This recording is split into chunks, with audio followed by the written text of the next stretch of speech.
Кыргыз мамлекетинин туңгуч президенти, физика-математика илимдеринин доктору, Кыргыз Республикасынын Улуттук илимдер академиясынын, Москвадагы эл аралык инженердик академиясынын жана Нью-Йорк академиясынын академиги, Нобель сыйлыгынын азиаттык аналыгы болуп эсептелген Гузи сыйлыгынын, британдык шериктеш мамлекеттердин биринчи даражадагы Белого двойного креста орденинин, Латын Америкасынын биримдиги үчүн ассоциациясынын эркиндик жана биримдик үчүн Гранд Кросс ордендеринин ээси Аскар Акаевдин 80 жылдыгына арналат. Кыргызстандын эгемендүү мамлекетке айланышынын тарыхый мааниси абдан чоң. Натыйжада Кыргызстан бүт дүйнө жүзүнө таанылды. Кыргызстандын даңкын чыгарган анын урматтуу уулу Аскар Акаев болду.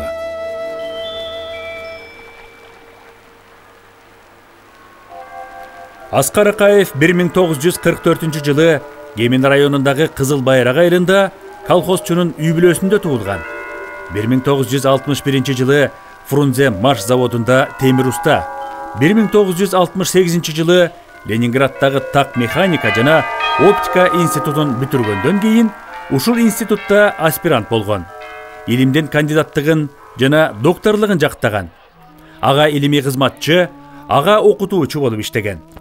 1976 жылдан баштап Фрунзедеги политехникалык институтта ага окутуучу, доцент, кафедра башчысы болуп иштеди. 1986-87 жылдары Кыргызстан Компартиясынын Борбордук комитетинин илим жана окуу жайлар бөлүмүнүн башчысы, 1987 жылы Кыргызстан Илимдер академиясынын вице-президенти, 89 жылдан баштап президенти болду. 1989 жылы СССР Жогорку Советине депутат болуп сайланды. Аскар Акаев илимдин доктору, профессор, академик, ири окумуштуу. Республикада илимдин өнүгүшүнө кошкон салымы чоң. Ал ири окумуштуу катары бизде гана эмес, чет өлкөлөрдө да белгилүү.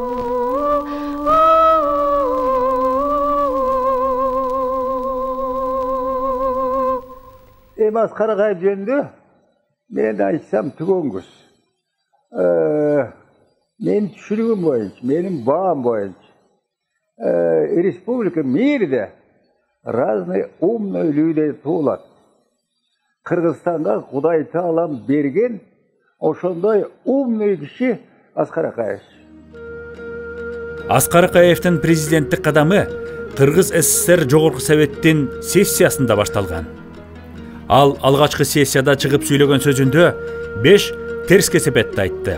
Биринчи, коомдук адептик негиздердин бошоңдоп кетиши. Экинчи, биз идеалдардын кыйрашына жол бердик. Үчүнчү, улуттар аралык мамилелер курчуду. Төртүнчү, экономикадагы терең кризис. Бешинчи, өлкөдө бийликтин кадыр баркы аябагандай кетти. Келечекте ушул сыяктуу кемчиликтерди жоюу боюнча көп милдеттерди белгиледи. Сөзүнүн акырында республиканын демократиялык салттарын жана механизмин бекемдөө үчүн өзүнүн бардык рухий жан дүйнөсүн жумшай тургандыгын айтты. Аскар Акаевдин негизги программаларынын бири союздук республикалар менен, айрыкча Россия Федерациясы, Орто Азия республикалары жана Казакстан менен боордоштук бекем байланыштарды чыңдоо зарылдыгы эле. Аскар Акаев Кыргыз Республикасындагы тышкы экономикалык ишкердиктин жалпы башталышы жөнүндө Республиканын Жогорку Советинин 4-чү сессиясында чыгып сүйлөп, чоң милдеттерди белгиледи. Бул тууралуу 1991 жылы 18 апрелде атайын указ жарыяланды. Натыйжада Аскар Акаевдин демилгесине ылайык чет өлкөлүк инвестициялар жөнүндө Республикалык Жогорку Совети закон кабыл алды. Ал закон чет өлкөлүк чарбалык байланыштарга мамлекеттик уюмдардын натыйжалуу кошулуусун камсыз кылууга алып келип, финансылык ресурстарды, чет өлкөнүн алдыңкы техникаларын тартууга багытталган. 1991 жылы Москвада болгон август окуясында Кыргызстандын коммунисттери ГКЧПны кубаттап чыкканда, Аскар Акаев аны антиконституциялык төңкөрүш деп айыптап, Кыргызстандын эгемендүү мамлекет экендигин айтып чыккан. 1991 жылы 31 августта республикада чоң окуя болду. Кыргыз Республикасынын Жогорку Советинин кезексиз 6-чы сессиясы Кыргыз Республикасын көз каранды эмес деп жарыялады. Ошентип Кыргыз мамлекети эгемендүү мамлекет болду. Советтер Союзу ыдыраган мезгилде ар бир союздук республика өзүнчө көз каранды мамлекет деп жарыяланганы менен өлкөлөрдө экономикалык абал, ошонун ичинде Кыргызстанда дагы ардан эле начар болчу, муну түзеле айтсак болот. Эл баягы союздун камкордугуна, союздун дотациясына, дотационный мамлекет элек Кыргызстан, республика элек. Көнүп калган эл баягы өзүнчө жашап кетүүгө абдан кыйын эле болду. Ошо эгемендүүлүктүн биринчи күндөрүндө экономиканы, чарбаны өнүктүрүп кетүүнүн мындай эффективдүү жолдорун таба алды. Анан кийин ар кандай булактардан ушу Кыргызстандын экономикасы такыр бүлүндүрбөй, такыр жок кылып салбай, элдин турмушун бара-бара көтөрө баштады. Мына бунда дагы Аскар Акаевдин ролу абдан чоң. Аскар Акаевдин ою, тилеги жана максаты Кыргызстанды бай жана көз каранды эмес укуктуу өлкөгө айландыруу. Муну биздин элибиз жакшы түшүнүү менен бардык жагынан кубаттады.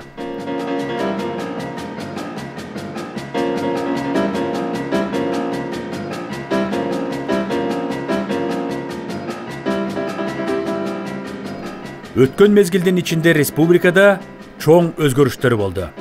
Эгемендүү республика демократиялык жолго түштү. Ондогон партиялар жана ар кандай коомдук уюмдар түзүлдү. Экономикалык реформа турмушка ашырылды. Айыл чарбасы түп табырынан бери өзгөрүп, агрардык реформа аяктап калды. Аскар Акаев өзүнүн саясий эркин көрсөтүп, айыл чарба реформасын жүргүзүүнү айыл чарба министрлигине тапшырып, 1994 жылы гана чыныгы реформаны баштаган. Ал указы боюнча айлыктарга жер, мал, мүлк бардыгы берилген. Мына ошонун натыйжасы кандай болду биринчи этабы. Мына кошуналарды алып көрөлү. Казакстан, Өзбекстан, Түркмөнстан деген бизге караганда алда канча байда. Бирок мына соңку 30 жылдын ичинде казак айлели кыргыз айлелинен 2 эсе начар жашап келатышат. Өзбек айлели кыргыз айлелинен 3 эсе начар жашап келатышат. Ал эми Түркмөнстандын айлели 4 эсе начар жашап келатышат. Мына Тажикстанды айтпай эле коелу. Тажикстандын биздин айылдын турмушу тажикстандыктар үчүн бейиштей көрүнөт. Мына ошонун баары биринчи президент Аскар Акаевдин ийгиликтүү учурунда жүргүзгөн айыл реформасынын жемиши. Эми андан кийин экинчи этаптар улантылбады. Эми гана мына жаңы бийлик экинчи этапты улантабыз. Айыл чарба продукцияларын кайра иштетебиз, экспортко алып чыгабыз деп мына аракет кылып атышат. Аларга ийгилик каалайлы. Орто Азия чөлкөмүндө биринчилерден болуп, мамлекет өзүнүн валютасын киргизди. Аскар Акаевич ошол жогорку кеңеште бир нече жолу чыгып, кыргыз сомун кийирбесек болбой калды. Кыргыз сомун кийирбесек, элибиздин кийинки турмушу өтө татаал болуп кетиши мүмкүн деген жыйынтыкка келгенин баса көрсөткөн. Ошол сомду кийиришке ошол кездеги окумуштуу экономисттер, депутаттар бардыгы каршы чыкпады беле. Бирок бүгүнкү күнү кыргыздын сому эң туруктуу, эң барктуу, бул кошуна мамлекеттерге караганда дагы барктуу валютанын бири болуп калды десем жаңылышпайм. Жаңы конституция кабыл алынды. Өкмөттүн структурасы өзгөртүлдү. Жергиликтүү өзүн өзү башкаруу маселеси чечилди.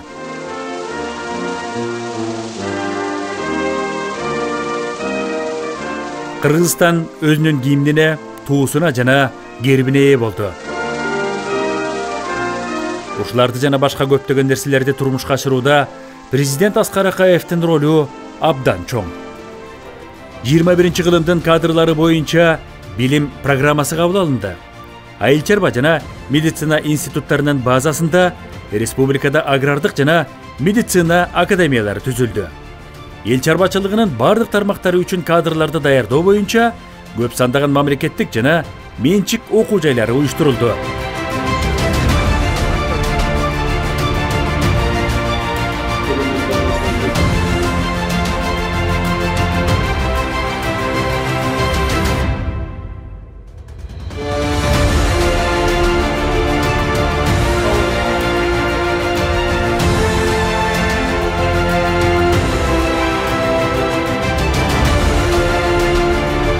Кадр бардык мезгилде жалпы элдин, мамлекеттин алтын байрыгы болуп келген.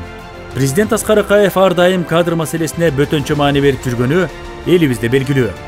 Бул кокусунан эмес, анткени кандай гана иш болбосун, ал жетекчиге байланыштуу. Кадрлар баарын чечет деген ураан бардык мезгилде негизги ураан болуп келген.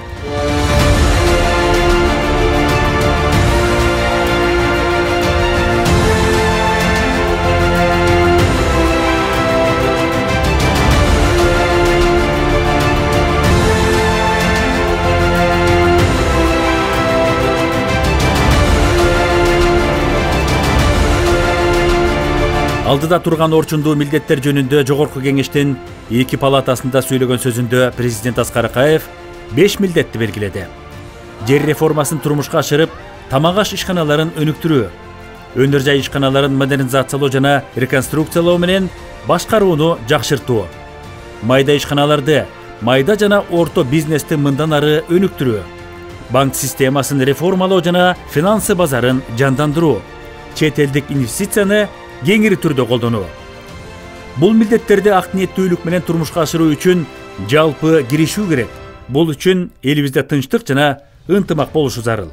Аскар Акаев президент болуп турган кезде кыргыздардын бүткүл дүйнөлүк курултайын өткөргөн. Мына Ысык көлдө, Чолпон Атада өткөн, бул жерде дагы Бишкекте да бир топ иш-чаралар өткөн. Ар кайсы мамлекетте жашаган кыргыз улутундагы кыргыз элибиздин татыктуу уулдары келип ошол курултай жалпы кыргыз элинин ынтымактуулугун бекемдөө максатында мындай ушундай жакшы иштер өткөрүлгөн. Анан эми дагы мындай эл аралык мааниге ээ болгон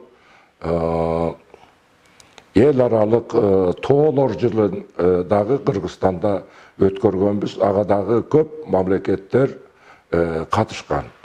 Европа мамлекеттери, Азия мамлекеттеринен көп өкүлдөр келип катышып, бу биздин табиатта, дегеле биздин жашообузда тоолордун, тоодогу мөңгүлөрдүн, суулардын, башка фауна флоранын мааниси жөнүндө, тоолорду сактоо жөнүндө бир топ актуалдуу, келечектүү жана актуалдуу маселелер талкууланган. Ал республикада элдердин ортосундагы байланышты мындан ары да чыңдап, ынтымакты сактоо максатында 1994 жылы январь айында өткөрүлгөн Кыргызстан элдеринин 1-чи конгрессинде Кыргызстан биздин жалпы үйүбүз деп белгиледи. Кыргыз элинин 2-чи конгрессинде бул тезис дагы бир жолу кайталанды. Президенттин бул идеясын көп сандаган этникалык группалар толук колдошту. Улуттар ортосунда байланышты чыңдап, ынтымактуу жашашын камсыз кылуу максатында Кыргызстан элдеринин 1-чи конгрессинде атайын ассамблея түзүлгөн.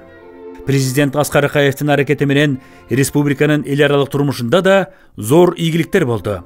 Өткөн жылдары 128 мамлекет Кыргыз Республикасынын эркиндигин тааныды. 83 мамлекет менен дипломатиялык мамиле түзүлдү. Азыр Кыргызстанда Кытай, Жапон, Түркия, Германия жана башка ондогон өлкөлөрдүн элчиликтери иштеп жатат. Бишкекте Жапониянын жана башка өлкөлөрдүн маданий, илимий борборлору бар. 2001 жылы Шанхайда Кыргызстан, Кытай, Казакстан, Россия, Тажикстан жана Өзбекстан тарабынан Шанхай кызматташтык уюму түзүлдү. Кыргызстанга эл аралык уюмдардын жардамы келе баштады. Кыргызстан көп сандаган эл аралык уюмдарга, Бириккен Улуттар уюмуна, эл аралык валюта фондуна, эл аралык банкка, дүйнөлүк Европа, Азия банктарына, Исламдык реконструкция жана өнүгүү банкына мүчө болуп кирди. Ал жылдары Кыргызстанга АКШнын вице-президенти Джеймс Бейкер, Түркиянын мурдагы премьер-министри Сулейман Демирел, Түркиянын президенти Тургут Озал, Ирандын президенти Али Акбар Хошеми Расфанджани, АКШнын вице-президенти Альберт Гор, Түркиянын мурдагы премьер-министри Тансу Чилер, ЮНЕСКОнун генералдык директору Федерико Майор, Пакистан Республикасынын мурдагы премьер-министри Беназир Бхутто, Индиянын премьери Нарасинха Рао, Борис Ельцин, Нурсултан Назарбаев, Ислам Каримов жана башка көп өлкөлөрдүн жетекчилери келип, Кыргызстан менен таанышты. Аскар Акаев мамлекеттик иш менен АКШда 1991 жана 1993 жылдары болуп, Джордж Буш жана Билл Клинтон менен жолугушкан. АКШнын президенти Джордж Буш 1992 жылы 12 ноябрда Аскар Акаевке жазган катында: "Мен сизди Ак үйдө болгон учуруңузда сиз менен жолугушкандыгыма өтө кубанычтуу болдум. Мен өз ара кызыкчылык туудурган маселелер боюнча биздин пикир алышууну жогору баалайм" деп белгилеген. Ошондой эле Аскар Акаев Түркияда, Германияда, Бельгияда, Кытайда, Пакистанда, Индияда, Филиппинде, Малайзияда, Индонезияда жана башка бир катар өлкөлөрдө болду. Коңшулаш мамлекеттер менен чек ара маселесин ыраттуу түрдө убагында чечип алуу элибиздин келечегине, өлкөбүздүн келечегине чоң таасир бере турган маселе эмеспи? Кытай Эл Республикасы менен Кыргызстандын ортосундагы чек ара маселеси бул Советтер Союзунан бери уланып келген маселе. Элибиз жакшы билет, дүйнө коомчулугу да жакшы билет. Россия менен Кытайдын ортосундагы маселе Даманскийде болгон чоң согуш менен, Казакстан менен Кытайдын ортосундагы маселе Жалаңаш көлдөгү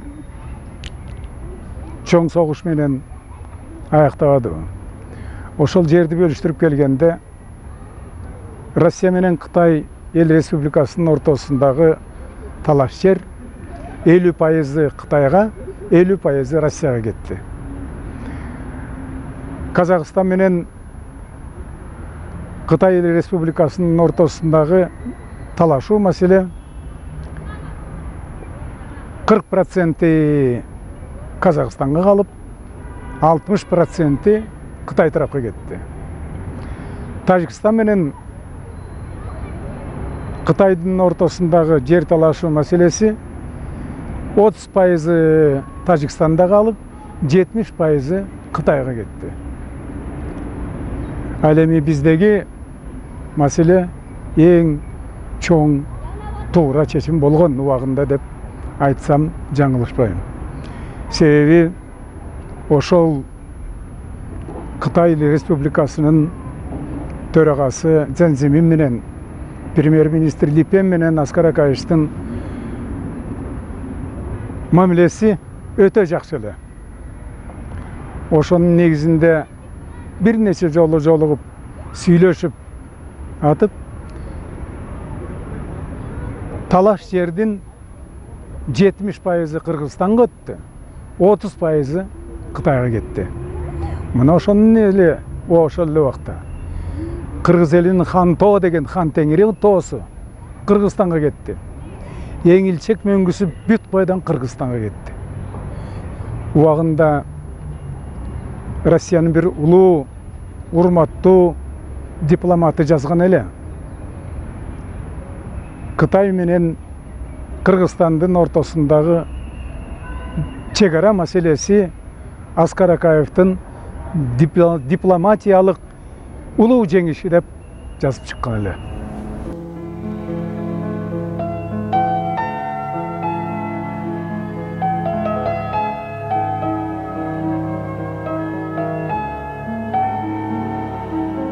1996 жылы 16 июнда Аскар Акаев АКШнын ОБСЕ-дегі туруктуу өкүлү Эли Сэм Браунду жана Улуу Британиянын ОБСЕ-дегі миссиясынын жетекчиси, элчиси Саймон Фуллер менен жолугушту. Мында Кыргызстандын эл аралык уюмдарга катышуусу жөнүндө пикир алышып, ар түрдүү маселелер боюнча кызматташ боло тургандыгын белгилешти. Эл аралык валюта фондунун делегациясы республикадагы фонддун Кыргызстан боюнча аткаруучу директору Даниэл Кейзер Кыргызстандын экономикасынын абалы, бюджети, кредит системасы боюнча жардамдашаарын билдирди. Бул сыяктуу эл аралык уюмдардын Кыргызстанга болгон мамилеси Аскар Акаевдин активдүү тышкы саясатынын натыйжасы болду.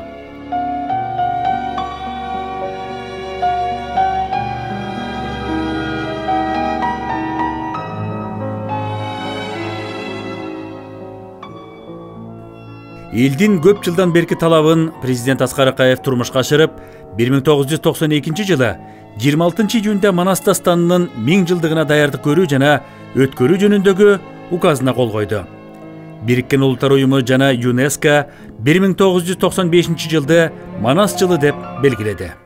Манас эпосунун 1000 жылдыгын Советтер Союзу учурунда дагы өткөрөбүз деген аракеттер болгон экен, бирок өткөн эмес. Ошондуктан элдин көйгөйү болгон, элдин фундаменти болгон Манас эпосунун 1000 жылдыгын чет мамлекеттик коңшулаш мамлекеттердин президенттерин чакырып келип, ошол таластагы Манас ордодо эң жогорку деңгээлде өткөрдү.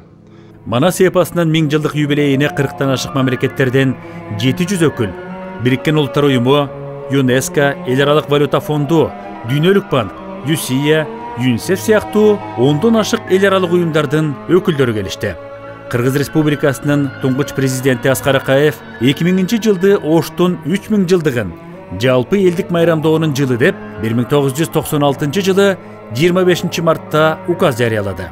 Максаты Оштун таржымалын, маданиятын, өзгөчөлүгүн жалпы коомчулукка терең түшүндүрүү, өткөндү, учурду, келечекти бекем байланыштырып, эл жер үчүн унутулгус зор ишти аркалоого багытталган. Билгирлигинин, билиминин негизинде Ош шаарынын 3000 жылдыгын белгилеп, материалдарды таап, окумуштууларды чакырып келип иштетип, ошондон Ош шаарынын 3000 жылдыгын экендигин далилдеп өткөрүп берди. Андан сырткары Кытай архивтеринен таптырып, Кыргыз мамлекетине 2200 жыл мамлекет катары, башкаруу системасы бар катары 2200 жыл болгондугун, 2200 жыл мурда Кыргыз мамлекети башкаргандыгын далилдеп, бул окуянын дагы эң жогорку деңгээлде өткөрдү. Республикадагы маданиятты өркүндөтүү боюнча программалар кабыл алынды. Аскар Акаев 1997 жылы 24 мартта тил проблемасы боюнча болгон республикалык кеңешмеде 5 милдетти белгиледи. Биринчи, кыргыз тили менен кыргыз адабиятын жана маданиятты окутуп, үйрөтүүнү өркүндөтүү маселеси. Демократиянын негизинде мындан ары кетсек, анда абдан жакшы болот деген ниети менен болгон. Ошол боюнча кандай гана иштерди жүргүзбөдүк. Менин эсимде ушул 2002-2003 жылдары биздин Кыргызстанда, кичинекей эле Кыргызстанда 5000ден ашуун өкмөттүк, бейөкмөттүк уюмдар бар болчу. НКО, НПО дегендер. 28ден ашык партиялар бар болчу. Ушул жаңылбасам bir 50ден ашык газета, журналдар чыкчу. Бул сөз эркиндиги, маалымат эркиндиги биздин өлкөдө өтө бийик деңгээлге жетип калган эле. Ошон үчүн дүйнө жүзүндө Кыргызстан демократиянын аралчасы деп ушул атакка биз калганбыз. Басма сөз элдин сыймыгы жана куралы. Басма сөз эл үчүн, мамлекет үчүн кызмат кылат. Басма сөз өз элине ички тышкы абалдарды билдирип турат. Бөтөнчө элдин ынтымагын сактоодо, ошондой эле ички карама-каршылыкка жол бербөөдө басма сөздүн ролу абдан чоң. Мен көп иштегеним жок, 2 жылдан ашыраак иштедим. Ошол аралыкта 100дөн ашык журналисттер келди бүткүл дүйнөдөн. Айрыкча Америка Кошмо Штаттарынан, Европа мамлекеттеринен, чыгыштын өнүккөн Азия, Корея, Кытай мамлекеттеринен журналисттер келди. Эми ошолордун ичинен президент менен жолугуп эксклюзивдүү интервью алам деген. Бир дагы журналист ошол максатына жетпей кеткен жок. Аскар Акаев элге кайрылуусунда жана башка көп сандаган сүйлөшүүлөрдө элдин ден соолугуна бөтөнчө маани берип, аны алдыда турган орчундуу маселе катарында көрсөтүп келген. Кыргызстанда ден соолук маселесинин абалына чет өлкөлөр да көп көңүл буруп жардам беришти. ЮНИСЕФ жана Мээрим фондусу Кыргызстанга 21 тонна дары берди. Америка Кошмо Штаттары Кыргызстанга мөөнөт менен процентсиз $18,5 миллион бөлдү. Кыргыз Республикасынын биринчи президенти Аскар Акаевич өзүнүн президент болуп келгенден баштап ушул убакка чейинки алган билимин, илимин колдонуп, Кыргыз Республикасынын туура багыттай турган реформаларды киргизди десек жаңылышпайбыз. Алардын биринчиси болуп ошо социалисттик системадан базар экономикасын өткөргөндү болот. Бул системага кириш үчүн Аскар Акаевич сөзсүз түрдө эң терең изилдеп, кайсы мамлекеттер кандай типте, кандай формацияда жашап жатканын билип изилдегенден кийин ошол базар экономикасын өткөрдү. Экинчиден, элибиз өз алдынча жашаш үчүн жерди элге таркатып берди. Мунун артынан бүгүнкү күндө 60%дан ашык жашап жаткан кыргыз эли, айылда жашап жаткан кыргыз эли өз турмушун өзүн багып, бүгүнкү күндө мамлекеттен эчтеме сурабай, өндүрүшүн өздүрүп, айыл чарба продукцияны өндүрүп, кайсы жерде өтө турган болсо ошол жака алып барып сатып жашап жатат. Андан сырткары Аскар Акаевичтин эң негизги реформаларынын бири болуп, бул сомду киргизгени, биринчилерден болуп. Ал үчүн сөзсүз түрдө билген киши, ошонун келечегин көргөн киши коркпой туруп, мамлекеттик эгемендик мамлекет болуш үчүн сомду киргиз керек деп биринчилер киргизди. Ошол эле боюнча токтоп калбастан, ошол ишкерлер иштеп таап алган акчаларын чет мамлекетке эркин алып чыгып кеткенге бардык мүмкүнчүлүгүн түзүп берди. Андан кийинки реформаларынын бири болуп, бир багытта инфраструктуралык проектлер жасады. Бул биринчиден болуп Кыргыз Телекомду санариптик системага өткөрүп, дүйнө мамлекеттерине ошол жанагы уюлдук телефондор менен чыгууга бардык мүмкүнчүлүгүн түзүп берди. Манас аэропортун оңдоп, эң оор самолеттор учуп келе алатырын кылып түзүп берди. Түштүк менен түндүк менен түштүк эли биригип экономикасын алыш беришин жакшыртыш үчүн Бишкек Ош жолун кыйын болсо дагы ошол тез аранын ичинде реконструкциялап оңдоду.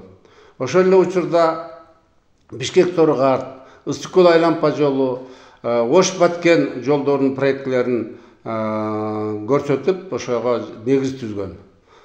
Эң чоң ушундай инфраструктуралык проектлердин бири болуп, Кытай, Кыргызстан, Өзбекстан темир жолун, Кытайдан чыккан жол темир жолу Кыргызстанды деңиздин боюнда болбогондуктан ошол транзиттик мамлекетке айландыра турган идея деп, ошол учурда Кытай мамлекетинин жетекчилери менен, Өзбекстан мамлекетинин жетекчилери менен сүйлөшүп, ушул проекттин ишке ачкан. 2003 жолу биринчи жолу соглашенияга кол коюлган. Ушундай салыш керек деп Кытай мамлекети колдоп, болгондо дагы Аскар Акаевичтин түндүк маршруту менен өтө турган проектисин колдоп беришкен. Андан сырткары эң негизгиси өндүрүштүк ишканаларыбыз кээ бирлеринде 20 миңге чейин, 15 миң, 5 миң деген ишканаларыбыз бар эле.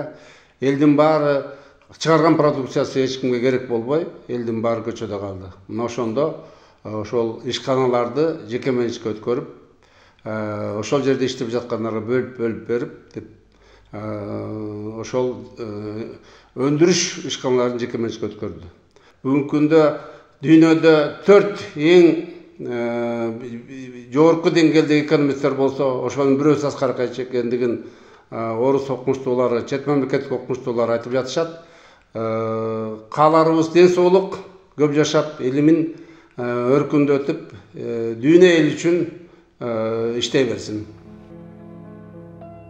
Анын ушул өткөн мезгилде элдин жана өлкөнүн келечеги үчүн көп ойлонуп, аны анализдеп, күн мурун билгендиги, чечкиндүүлүгү, ошондой эле адамгерчилиги, улуу кичүү дебей адамдарга болгон мамилеси, элге кылган жакшылыгы, бөтөнчө айрым кери ооздорго кек санабай, аларды кайра колдогондугу анын ким экендигин көрсөттү. Аскар Акаев 2005 жылы 24 мартта болгон төңкөрүштөн кийин өз ыктыяры менен президенттик кызматын өткөрүп берди. Ошол эле жылы Москванын мамлекеттик университетинин ректору Садовничийдин чакыруусу менен университеттин профессору болуп кызмат кыла баштады. Илимге баруу Аскар Акаевичке өтө жемиштүү болду. Тез аранын ичинде эле ал студенттердин, мугалим профессорлордун ичинде жогорку деңгээлдеги кадыр-баркка ээ болду. Аскар Акаев улуу илимпоз катары окумуштуулар коомчулугуна тааныла баштады. Россиянын Илимдер академиясынын чет өлкөлүк академиги болуп шайланды. 2014 жылы Лондондогу математикалык уюмга мүчө болду. 2006-2024 жылдары академик Аскар Акаев өзү жана бөлөк илимпоздор менен 400дөн ашык илимий эңбектерди, 20дан ашык китептерди басмадан чыгарды. Алардын көпчүлүгү окуу куралдары болуп колдонулуп жатат. Аскар Акаев көптөгөн илимий сыйлыктарга татыктуу болду. Анын ичинде 5 алтын медаль менен сыйланды. 2021 жылы 1 даражадагы Ломоносов премиясын алды. 2015 жылы академик Аскар Акаев Нобель сыйлыгынын азиаттык аналогу болуп эсептелген Гузи премиясы менен сыйланды. Аскар Акаев бир канча эл аралык сыйлыктарды, британдык шериктеш өлкөлөрдүн Ак Крест орденин, Латын Америкасынын эркиндик жана биримдик үчүн орденин, Индиянын эл аралык биримдик фондусунун сыйлыгын алды. Аскар Акаев Москвадагы эл аралык инженердик академиянын академиги, Россиянын улуттук прикладдык академиясынын ардактуу мүчөсү, Москвадагы Ломоносов атындагы университеттин ардактуу профессору. Дүйнө жүзүнө белгилүү жогорку деңгээлдеги окумуштуу Аскар Акаевди Кытай, Турция, Бириккен Араб Эмираттары, Германия, Россия, Казакстан жана башка өлкөлөрдүн өкмөттөрү, илимий коомчулуктары атайын чакырып, университеттеринде, академияларында лекция окутуп жатышат. Урматтуу Аскар Акаевич, кутман курак 80 жашыңыз кут болсун. Сизге аман-эсенчилик, узун өмүр, чыңден соолук, илимий иштериңизге албан игилик каалайбыз. Үй бүлөңүзгө бакубат жашоо тилейбиз.